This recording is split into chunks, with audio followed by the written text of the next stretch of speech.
दोस्तों कई राज्यों में होने वाले विधानसभा चुनाव से पहले एक और राज्य के चुनाव में बीजेपी समेत कई पार्टियां चुनाव हार गई हैं।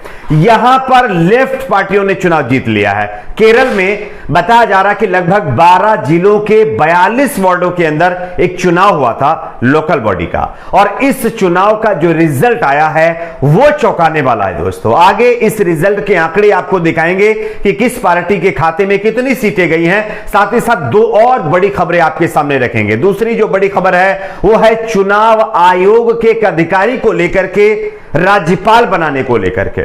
दिल्ली के राज्यपाल आप देख ही रहे होंगे, अपने पद से उन्होंने इस्तीफा दे दिया, लेकिन उसके बाद अब दिल्ली के राज्यपाल बनाने की कवायद तेज हो गई है और इसमें जो नाम शामिल किए जा रहे हैं वो सुनकर के आप शॉक्ड हो जाएंगे। पूर्व चुनाव आयुक्त का नाम इसमें बताया जा रहा है कि शामिल है दोस्तों। और अगर पूर्व चुनाव आयुक्त राज्यपाल बनाए जाते हैं तो आप समझ सकते हैं कि चुनाव आयोग और इसके बाद लोग इसके बारे में क्या सोचेंगे। खैर, इसकी भी जानकारी आगे आपको देंगे। तीसरी बड़ी खबर, कृषि कानून के खिलाफ हुए आंदोलन के बाद अब किसानों ने एक और बड़ा आंदोलन शुरू कर दिया है। किस मामले पर, इस पर भी अपडेट देंगे। उससे पहले छोटी सी रिक्वेस्ट आपसे करेंगे, इस वीडियो को ज्यादा से ज्यादा लाइक करिए दोस्तों। आपका लाइक और शेयर ही हमारी मेहनत का फल होता है, तो प्लीज वीडियो को लाइक शेयर जरूर करिए। चैनल को सब्सक्राइब करके बेल आइकन को जरूर प्रेस कर लीजिए। बात करेंगे पहली और बड़ी खबर की।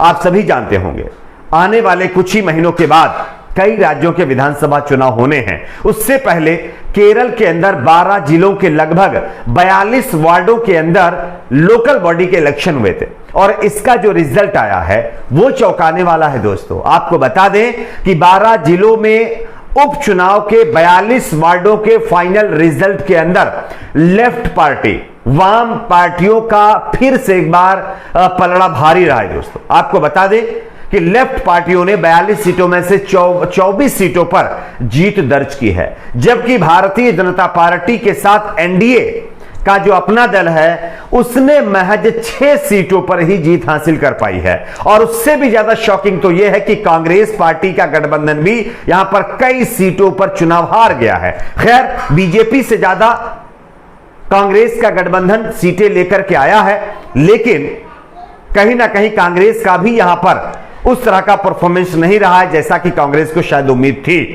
केरल के अंदर इस चुनाव में कांग्रेस पार्टी और गठबंधन को 8 सीटों पर मात्र जीत हासिल हो पाई है।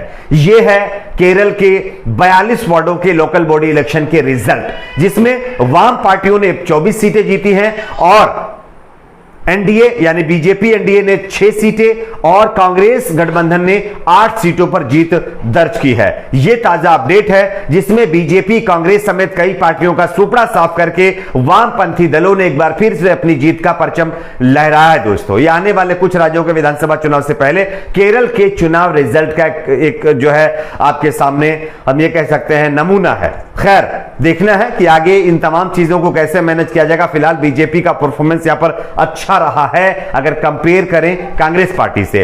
दूसरी बड़ी खबर दोस्तों यहां पर आ रही है चुनाव आयोग के पूर्व चुनाव आयुक्त को लेकर के।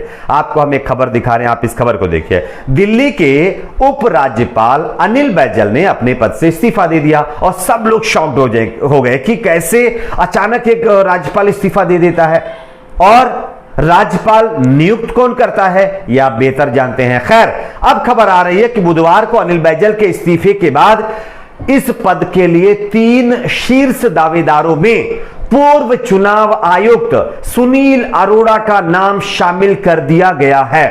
अमिताभ कांत, प्रफुल्ल खोड़ा का भी नाम इसमें बताया जा रहा है कि शामिल है।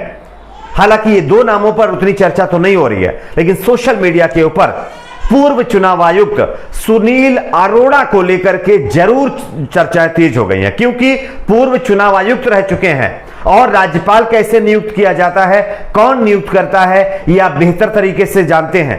इससे पहले आप लोगों ने देखा होगा कि सुप्रीम कोर्ट के पूर्व जस्टिस, चीफ जस्टिस साहब ने किस तरह से राज्यसभा की सीट ली है, और उससे पहले अयोध्या पर उन्होंने, राम मंदिर के ऊपर उन्होंने फैसला सुनाया था, तब भी काफी ज्यादा विवाद हुआ था। उसके बाद अब दिल्ली के राज्यपाल के पद पर जो नाम 3 सामने आ रहे हैं, इसमें नया विवाद खड़ा हो गया है। सुनील अरोड़ा जो पूर्व चुनाव आयुक्त रह चुके हैं, उनके नाम जो है, उनका नाम सामने आने के बाद लोगों ने सवाल यह किया है कि एक चुनाव आयुक्त को इसलिए इस पद पर नियुक्त किया जा रहा है कि उन्होंने कहीं ना कहीं बीजेपी को फायदा पहुंचाया होगा। खैर, मैं इसकी पुष्टि बिल्कुल नहीं करता हूं, ना मैं ऐसा दावा करता हूं, लेकिन ऐसा सोशल मीडिया पर लगातार लोग दावा कर रहे हैं। जिस देश की जनता, आप देख ही रहे होंगे, आजकल हर मैटर पर कुछ ना कुछ बोलती रहती है, तो इस मैटर पर भी लोगों ने अपना रिएक्शन देना शुरू कर दिया है। लोगों का साफ कहना है कि सुनील अरोड़ा का राज्यपाल बीजेपी के द्वारा उनको नियुक्त करना, या अगर वो बनते हैं तो ये चुनाव आयोग के ऊपर बड़ा सवाल खड़ा होगा। खैर, आपकी अपनी क्या राय है, नीचे कमेंट सेक्शन में अपनी राय आप दोस्तों जरूर शेयर करिए, क्योंकि आपकी राय भी बहुत जरूरी है।